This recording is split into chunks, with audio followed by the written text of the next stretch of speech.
নমস্কার বন্ধুরা, তো আপনাদের জন্য একটা স্পেশাল ইনফরমেশন নিয়ে চলে এসেছি। IQOO Z7s 5G বলে একটা নতুন স্মার্টফোন BIS সার্টিফিকেশন সাইটে এসে গেছে। তার মানে হলো ফোনটা খুব তাড়াতাড়ি লঞ্চ হয়ে যাবে, আর সববারের মতো এই ফোনটার স্পেসিফিকেশন অলরেডি আমার কাছে এসে গেছে। তো এই জন্য এই ভিডিওতে আমি আপনাকে IQOO Z7s 5G সম্বন্ধে সব ইনফরমেশন দেবো।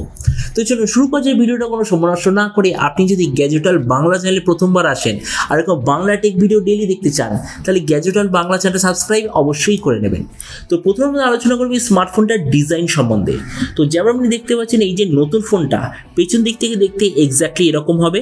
টোটাল দুটো কালারে আসবে, একটা হলো ব্ল্যাক, একটা ব্লু। ফোনটার পেছন দিকে থাকবে ফুললি প্লাস্টিক ব্যাক কভার। এর থিকনেস হলো 9.1 মিলিমিটার আর ওয়েট হলো 205 গ্রাম। ডিসপ্লের দিক থেকে এতে আপনি পাবেন 6.64 inch full HD plus 120 hertz IPS LCD display, তার সঙ্গে 240 হার্জের টাচ স্যাম্পলিং রেট, 460 নিটসের brightness, 20:9 aspect ratio, 91% screen to body ratio. আর যতদূর মনে হচ্ছে এর যে গ্লাস প্রোটেকশন, হয়তো এতে হবে স্কচ সেন্সেশনের গ্লাস প্রোটেকশন। প্রসেসরের দিক থেকে ফোনটা আপনি পাবেন স্ন্যাপড্রাগন 695 5G প্রসেসর, আর তার সঙ্গে IQOO তরফ থেকে আসে একটা খুব ভালো কোয়ালিটির কুলিং সিস্টেমও থাকবে। ক্যামেরার দিক থেকে থাকবে 50 আর 2 মেগাপিক্সেলের ডুয়েল ক্যামেরা, তার সঙ্গে 8 মেগাপিক্সেলের সেলফি। এই যে 50 মেগাপিক্সেলের রিয়ার ক্যামেরা, তার সঙ্গে আপনি পাবেন EIS এর অপশান।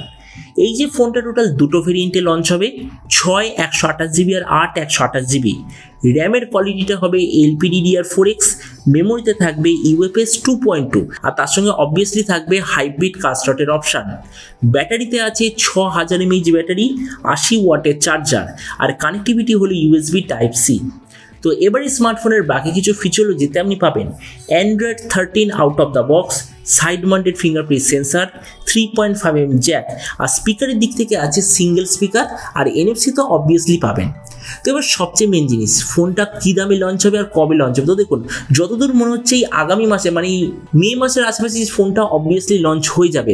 আর এরপর আমি যদি প্রাইস সম্বন্ধে বলি, তো আপনি সেই বুঝেই গেছেন এই ফোনটা চায়নাতে যে লঞ্চ হয়েছিল IQOO Z7X, ওটারই রিব্র্যান্ডেড ভার্সন। এক্সের বদলে শুধু হবে S।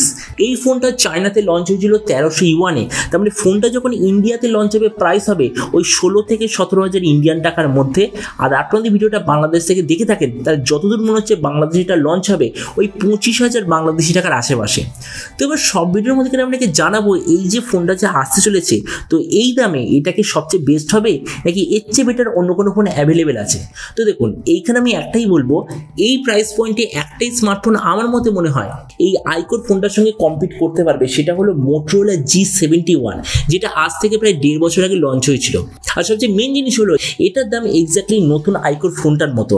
তো আমরা যদি এই ফোনটার সঙ্গে কম্পেয়ার করে, মানে প্রথমে যদি ডিসপ্লেটা দেখি, Motorola অবভিয়াসলি বেটার, কারণ Motorola আপনি পাবেন অ্যামোলেড ডিসপ্লে, IQOOতে সেই পুরনো IPS LCD ডিসপ্লে। প্রসেসরের দিক থেকে দুটো সেম, কেননা দুটো দিয়ে স্ন্যাপড্রাগন 695। ক্যামেরার দিক থেকে Motorola বেটার, কেননা 50, 8 আর 2 এর রিয়ার ক্যামেরা, 16 মেগাপিক্সেলের সেলফি। IQOOতে আপনি পাবেন 50 আর 2 মেগাপিক্সেলের রিয়ার ক্যামেরা, 8 মেগাপিক্সেলের সেলফি। তারপরে এই দিক থেকে Motorola বেটার। তাছাড়া ভেরিয়েন্ট মানে র্যাম রমের কোয়ালিটি, কোয়ান্টিটি, এসবের দিক থেকে দুটো এক্স্যাক্টলি সেম। কিন্তু IQOO যেটা সবচেয়ে main selling point, 6000 mAh battery, 80 ওয়াটের চার্জার, যেটা প্রাইস পয়েন্টে কোনো ব্র্যান্ড আপনাকে দেবে না। সেই দিক থেকে IQOO এখানে ডেফিনেটলি বেটার।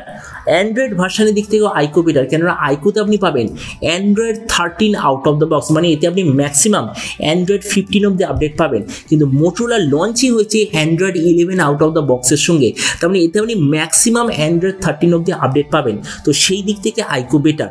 আর তাছাড়া অডিও সিস্টেম এই দিক থেকেও দুটো সেম। তার মানে দেখুন, ভিডিও লাস্টে আমি এটাই বলবো, যদি Motorola এই স্মার্টফোনটা at least Android 12 out of the বক্সে লঞ্চ হতো, তো আমি এখনই বলতাম IQOO এই ফোনটার থেকে Motorola G71 বেটার।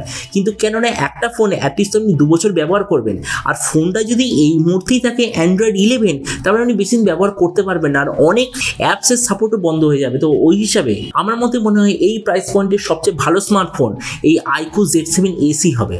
তো এবার আপনি যে কমেন্ট আমাকে অবশ্যই জানাবেন যে IQOO Z7s 5G বলে ফোনটা যে আসতে চলেছে, এটা স্পেসিফিকেশন প্রাইস দেখে আপনার কী মনে হয়, আর যে দামে আসছে সেই দামে আপনি কি এটা নিতে চান নাকি অন্য কোনো স্মার্টফোন আপনি চুজ করতে চান, এটা সম্বন্ধে নিচে কমেন্ট বলতে আমাকে একদমই ভুলবেন না। তো চলুন দেখা হবে আগামীকালের একটা টেক ভিডিওতে।